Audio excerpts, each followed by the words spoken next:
जय श्री राधे। पूज्य श्री सद्गुरुदेव भगवान के चरणों में प्रणाम।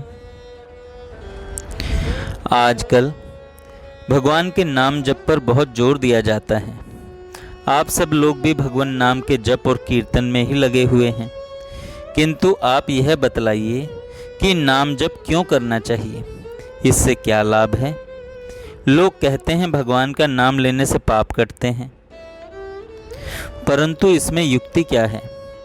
आप में से कोई भी इसका उत्तर दे। बात यह है कि हम जिस समय किसी वस्तु का नाम लेते हैं तो तत्काल हमें उसकी आकृति और गुण आदि का भी स्मरण हो जाता है। जब हम कसाई शब्द का उच्चारण करते हैं तो हमारे मानसिक नेत्रों के सामने एक ऐसे व्यक्ति का चित्र अंकित हो जाता है जिसकी लाल लाल आंखें हैं, काला शरीर है, हाथ में छुरा है और बड़ा क्रूर स्वभाव है। वैश्या कहते ही हमारे हृदय पटल पर वैश्या की मूर्ति अंकित हो जाती है। इसी प्रकार जब हम भगवान का नाम लेते हैं तो सहसा हमारे चित्त में भगवान के दिव्य रूप और गुणों की स्मृति जागृत हो जाती है। भगवान नाम स्मरण से चित्त अनायास ही भगवदाकार हो जाता है। भगवदाकार चित्त में भला पाप ताप के लिए गुंजाइश कहाँ है। इसलिए नाम स्मरण पाप नाश की अमोघ औषधि है। बिना जाने भगवान का नाम लेने से भी किस प्रकार पाप नष्ट हो जाते हैं, इसके विषय में श्रीमद् भागवत के 6 स्कंद में आया हुआ अजामिल का अद्भुत प्रसंग प्रख्यात है। मरते समय मुख से नारायण शब्द निकलते ही वहाँ विष्णु भगवान के पार्षद उपस्थित हो गए। उन्होंने तुरंत ही उसे यमदूतों के पास से छुड़ा लिया। जब यमदूतों ने उसके पाप में जीवन का वर्णन करते हुए उसे यमदंड का पात्र बतलाया तो भगवान के पार्षदों ने उनके कथन का विरोध करते हुए कहा, इसने तो अपने करोड़ों जन्मों के पापों का प्रायश्चित कर लिया, क्योंकि इस समय इसने विवश होकर भगवान का मंगलमय नाम उच्चारण किया है। इसने जो नारायण यह 4 अक्षरों का नाम उच्चारण किया है, इतने से ही इस पापी के समस्त पापों का प्रायश्चित हो गया। समस्त पापियों के लिए भगवान विष्णु का नाम लेना ही सबसे अच्छा प्रायश्चित है, क्योंकि ऐसा करने से भगवद विषयक बुद्धि होती है।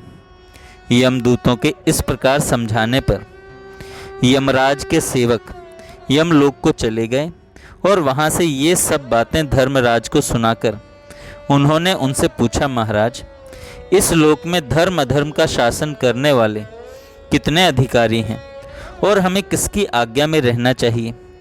भला ये दिव्य पुरुष कौन थे और उस महापापी को हमारे पास से छुड़ाकर क्यों ले गए? तब यमराज ने कहा, मेरे ऊपर भी एक और स्वामी है जो समस्त स्थावर जंगम का शासक है और जिसमें यह संपूर्ण जगत ओतप्रोत है।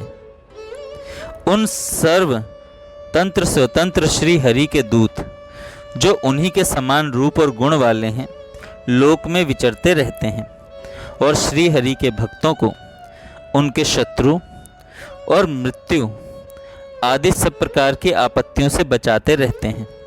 संसार में मनुष्य का सबसे बड़ा धर्म यही है कि वह नाम जप आदि के द्वारा भगवान के चरणों में भक्ति करे।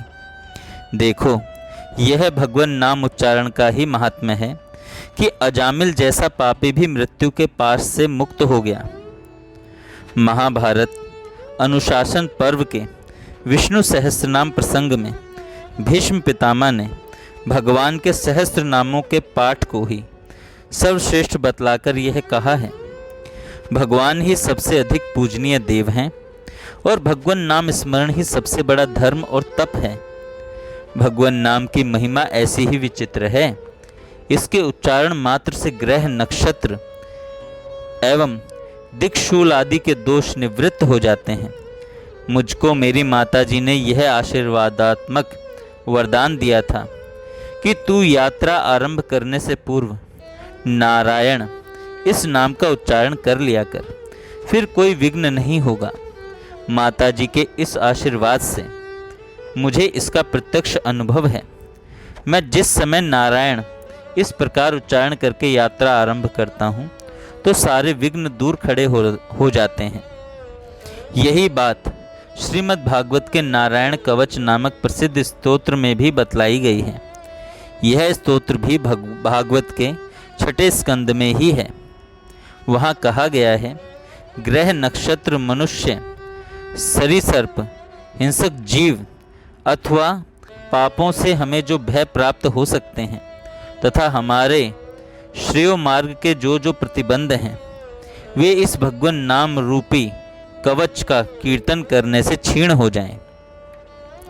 नाम लेने से मनुष्य के सारे पाप उसी प्रकार कट जाते हैं जैसे दूध डालने से चीनी का मैल कट जाता है।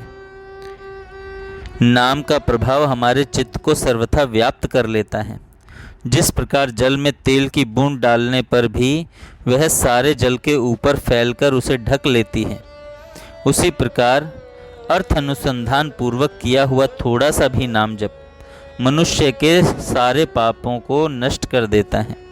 अतः नाम जप से पाप का नाश होकर दिव्य शांति प्राप्त होती है, इसमें कुछ भी संदेह नहीं है। जय श्री राधे। जय श्री राधे।